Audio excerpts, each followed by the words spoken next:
অত্যন্ত দুঃখ ভারাক্রান্ত মন নিয়ে বলতে হচ্ছে যে এদেশে চলতে পথে আমরা কেউই নিরাপদ না। যদিও আমাদের সবার মৃত্যু নিশ্চিত, তারপরেও কি আমরা একটু নিরাপত্তা আশা করতে পারি না? প্রতি বছরই ঈদ আসলে শোনা যায় হতাহতের ঘটনা, এবারও তার ব্যতিক্রম নয়। হচ্ছে লঞ্চ দুর্ঘটনা, হচ্ছে ট্রেন দুর্ঘটনা, বাস দুর্ঘটনাও থেমে নেই। আসলে আমরা কেউই সচেতন নই। ট্রেনে অতিরিক্ত যাত্রী, লঞ্চেও তাই।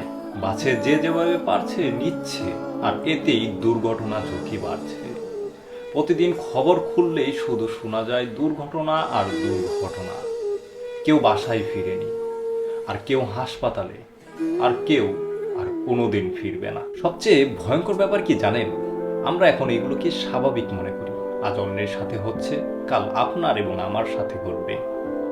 সমস্যা শুধু সরকার বা আইন শৃঙ্খলা বাহিনীর নয়, সমস্যা আমাদের সবার। তাই আসুন সচেতন হই।